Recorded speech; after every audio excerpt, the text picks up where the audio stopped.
2019년 국제자금 세탁방지기구 상호평가 등을 배경으로 금융감독 당국의 자금 세탁 방지 검사가 강화되고 있습니다. 2019년 신용카드사들은 법인 가맹점 7만 개의 실소유주에 대한 전수조사에 나섰습니다. 그동안 카드회사들은 법인 가맹점의 반발을 우려해 실소유주 확인 작업을 미뤄왔지만 자금 세탁 방지 제도가 강화되는 만큼 강도 높은 전수조사가 필요하게 된 것입니다. 2019년 7월 1일부터는 전자금융업자의 경우에도 기존 금융회사와 동일한 자금 세탁 방지 의무가 부과됩니다. 전자금융업자는 카카오페이, 네이버페이, 토스, 엘페이 등 최근 성장하고 있는 간편결제 업체들입니다. 자금 세탁 방지 의무는 고객에 대한 확인 의무, 자금 세탁이 의심되는 거래 및 고액 현금 거래를 금융정보분석원에 보고할 의무입니다. 처음으로 FATF의 평가를 받게 되면서 자금 세탁 방지 대책을 둘러싼 금융회사들의 관심과 부담이 함께 커지고 있습니다. 자금 세탁 방지 제도는 금융회사 종사자라면 반드시 알아야 할 내용입니다. 이번 교육과정은 금융회사 등의 전 사원이 알기 쉽게 새롭게 변경된 자금 세탁 방지 제도에 대해 이해할 수 있도록 만들었습니다. 특히 특정 금융거래 정보 보고 및 감독 규정에서 요구하는 교육 내용을 모두 반영하였습니다. 자, 그럼 강의를 시작해 볼까요?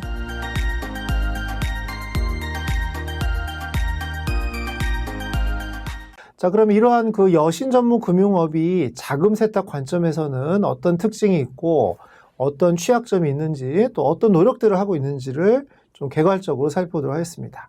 자, 일단 여신 전문 금융업은 수신 업무를 하지 않기 때문에 그만큼 그 자금의 유입이나 유출의 거래가 높지는 않을 것이기 때문에 그래서 일반 은행이나 또는 금융투자업보다는요 훨씬 더 자금 세탁 위험이 낮다고 평가가 되어 있습니다.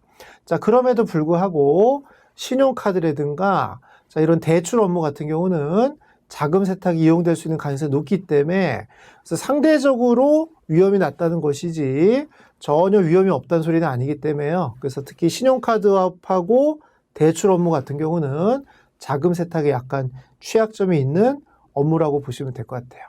자, 그러한 가장 대표적인 취약 그 사례 중에 하나가 바로 카드깡입니다. 카드깡. 자, 카드깡은 기업이나 또는 개인은 이제 개인 사업자겠죠.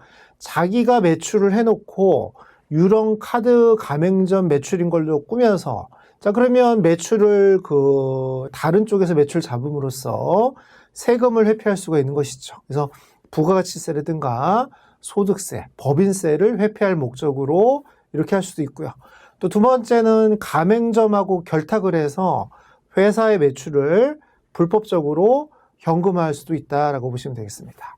자, 특히 이제 카드깡이라는 용어는요, 자, 실물 거래가 있었던 건 아니에요. 근데 마치 물건을 구입한 것처럼 해서 결제를 해버리고요. 결제한 금액에서 다시 수수료를 제하고 현금을 돌려받는 약 불법 대출 유형이라고 보시면 될 것 같고요.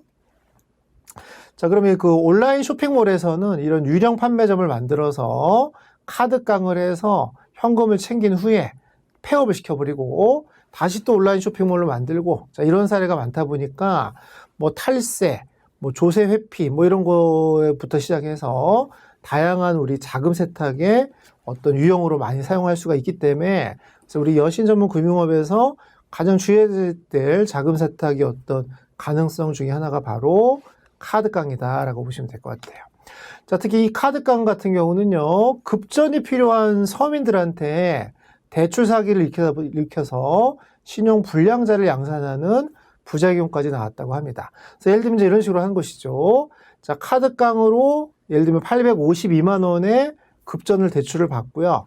대신에 나중에 이제 카드를 결제해서 실제로 갚을 때는 1,420만 원을 갚았다면 그 차익만큼 1,420만 원하고 852만 원 차익만큼은 결국은 수수료나 이자로 이제 주는 셈이 되는 거니까 자, 이런 식으로 해서 특히 이제 서민들한테는 이 경우는 굉장히 고리죠. 굉장히 높은 금리의 어떤 그 자금 대출이다 보니까 굉장히 이거는 그 자금 세탁뿐만 아니라 신용 불량자를 양산하는 어떤 사회적인 부작용까지 발생했다고 보시면 될 것 같습니다. 자, 또 다른 취약지구가 바로 선불카드인데요. 자, 기업이 이제 뭐 설날이다, 추석이다 이런 그 명절들을 맞이해서 마케팅 관점에서 선불카드를 대량으로 구입을 합니다. 자, 그리고 문제는 그거를 다시 매도를 해서 차익만큼의 현금을 또 이렇게 취득할 수가 있는데요. 자, 이건 이제 뇌물을 공유한다든가 리베이트를 제공한다든가 다양한 불법 목적으로 이용할 수 있다 보시면 되고요. 자, 그 다음에 우리가 여신이다 보니까 대출을 해줄 수도 있다는 것이죠. 자, 그러면 은행에서 돈을 대출해 주는 거나 여신 전문 금융회에서 대출해 주는 거나 어쨌든 대출은 똑같은 대출이기 때문에 그럼 대출과 관련된 자금 세탁 리스크, 자금 세탁 위험은 노출됐다고 보시면 될 것 같습니다. 그래서 이런 부분들이 여신 전문 금융업의 어떤 취약점이다라고 보시면 될 것 같아요.